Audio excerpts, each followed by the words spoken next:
नमस्कार, मैं कुमार श्रीकांत आपका स्वागत कर रहा हूं और आज बात हेमंत विश्व शर्मा को लेकर। हेमंत विश्व शर्मा किस तरीके से हिंदुत्व के पोस्टर बॉय बनते जा रहे हैं, किस तरीके से अगर इस देश में हिंदुत्व को लेकर कुछ लोगों की बात होती और कुछ लोग कहते हैं कि अगर हिंदूवादी नेताओं की बात होती है तो उसमें हेमंत विश्व शर्मा अगर योगी से बेहतर नहीं है तो ये भी नहीं कहा जा सकता कि योगी से बहुत कम है। इसमें कोई दो राय नहीं कि योगी एक सबसे बड़ा चेहरा है हिंदुत्व की राजनीति को लेकर, लेकिन हेमंता बड़े चेहरे के तौर पर आते हैं और हेमंत विश्व शर्मा अपनी राजनीति को लेकर बहुत मुखर पाए जाते हैं और कहा जाता है अनअपोलोजिक हिंदू के तौर पर हेमंता का नाम सबसे बड़ा है।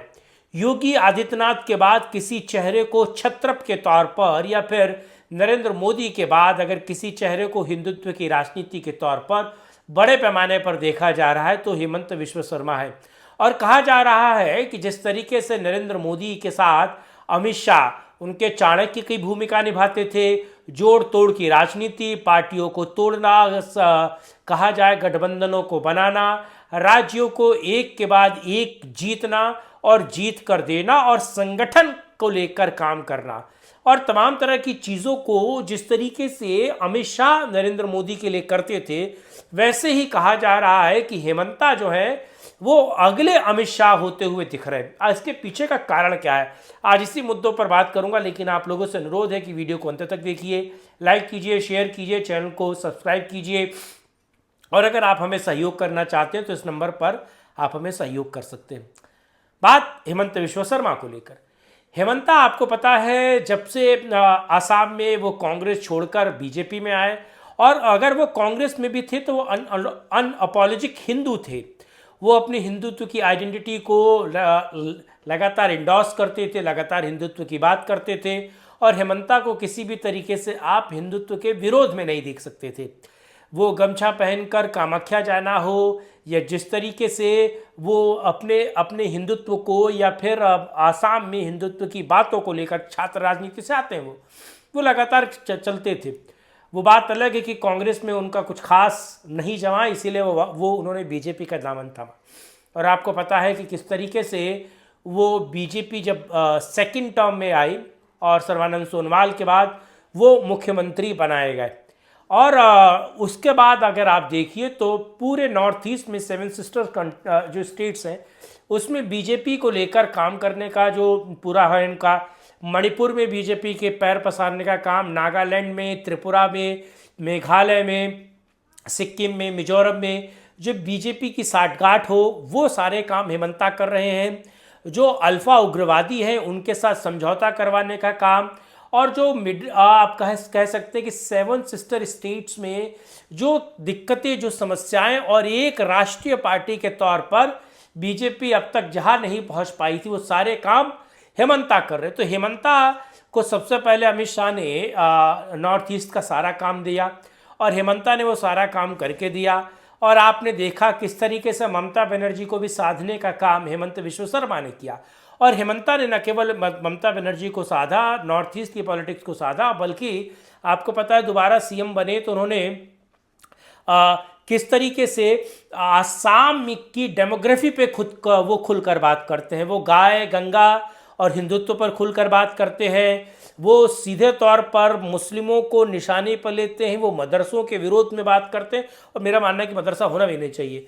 वो किस तरीके से अपने एजेंडे को लेकर क्लियर है। मुझे लगता है कि ऐसे क्लियर योगी आदित्यनाथ के बाद अगर कोई सबसे बड़ा राजनेता सीधे तौर पर बात करता है बिना लाग लपेट के, वो हेमंत विश्व शर्मा। ये सारी चीज़ें आपको पता है। और हेमंता को किस तरीके से अलग अलग राज्यों में बीजेपी भुना रही है और उनका जो कौशल है राजनीतिक उसे देखकर, समझकर या फिर उसे बेहतर तरीके से परिष्कृत करने का काम बीजेपी कर रही है। इससे जुड़ा हुआ एक और मामला मैं आपको बताऊं। झारखंड में आपको पता है कि बीजेपी एंटी इनकम्बेंसी के सहारे थी। झारखंड में शिबू सोरेन के बेटे हेमंत सोरेन को किस तरीके से साइड करके या फिर वो जब जेल गए तो चंपई आए, चंपई सोरेन बने और चंपई सोरेन फिलहाल बीजेपी में है। तो जो अलग अलग घटक बन रहे थे या फिर कहा है जो बागी स्वर थे बीजेपी में, और हर एक व्यक्ति मुख्यमंत्री, वो अर्जुन मुंडा हो, वो बाबूलाल मरांडी हो, या फिर कहा जाए वो चंपई सोरेन अपना भविष्य देख रहे हो, या रघुवर दास अपना भविष्य देख रहे हो, और नई बीजेपी, पुरानी बीजेपी, खाटी बीजेपी और बीजेपी के तमाम तरह के जो चेहरे हैं वो अपने आप को आगे करने की कोशिश कर रही थी। इस बीच हेमंता को झारखंड का प्रभार मिलता है और हेमंता झारखंड का सारा चुनाव मैनेज करते हैं, और किस तरीके से जमाई टोले के विरोध में बात करते हैं, और सीधे तौर पर वो कहते हैं कि असम में अब बांग्लादेशी मुसलमानों ने किस तरीके से वहाँ की लड़कियों के साथ शादी करके उनकी प्रॉपर्टी को इनहेरिट कर लिया है, वही हाल झारखंड में। और झारखंड की डेमोक्रेसी पर या फिर उसकी जनसंख्या घनत्व को लेकर, डेमोग्राफी पे जो सीधे तौर पर हेमंता बात करते हैं, मुझे लगता है बहुत कम नेता बात करते हैं। असम में तो वो मुखर हैं ही, और वो व्यक्ति राजनीतिक तौर पर उसके हाथ में कुशलता है, कौशल है, वो चीज़ें सीधे तौर पर परिलक्षित होती हैं। सीधे तौर पर अगर देखा जाए तो परिलक्षित कहाँ होती है? झारखंड में। तो क्या बीजेपी एक दूसरा अमित शाह तैयार कर रही है? और हेमंता पढ़े लिखे हैं, छात्र राजनीति से आते हैं, ग्रेजुएट हैं, पोस्ट ग्रेजुएट हैं, और सीधे तौर पर वो राजनीति की बारीकियाँ सीखते हैं और पूरी पार्टी को नॉर्थ ईस्ट में अपने कंधों पर लेकर चला। और जो नॉर्थ ईस्ट पर लगातार राज्यों से राज्य बीजेपी जीत रही है, उसके पीछे कहीं ना कहीं हेमंत विश्व शर्मा है। और अनअपॉलिटिकल हिंदू की जो छवि हेमंता की है, वो उनको सीधे तौर पर राजनीतिक, सामाजिक, आर्थिक हर तरीके से मजबूत करती है। और जिस तरीके से वो हिंदुत्व को लेकर मुखर बात करते हैं, बहुत कम ऐसे लोग हैं, बहुत कम ऐसे राजनेता हैं जो इस तरीके का स्टैंड लेने की कोशिश या फिर इन तरह की स्टैंड पे एक तरीके से सक्सेस कर पाते हैं। तो हेमंता का भविष्य क्या अमित शाह पार्ट 2 होगा? क्या वो भी आने वाले 15-20 सालों में प्रधानमंत्री पद का चेहरा हो सकते हैं, या वो अमित शाह की ड्यूटी निभाएंगे योगी को आगे करके? ये आने वाला वक्त बताएगा। लेकिन ये क्लियर है कि हेमंता भविष्य की राजनीति में एक बड़े चेहरे के तौर पर देखे, माने और समझे जाएंगे। बहरहाल ये वीडियो आपको कैसा लगा?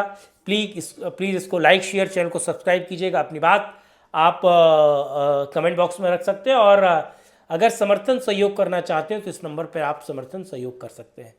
साथ जुड़ने के लिए, इस मुद्दे पर बात करने के लिए बहुत धन्यवाद। कल फिर मिलेंगे, करेंगे राष्ट्रहित में एक और चर्चा। जय हिंद, जय भारत, वंदे मातरम, नमस्कार।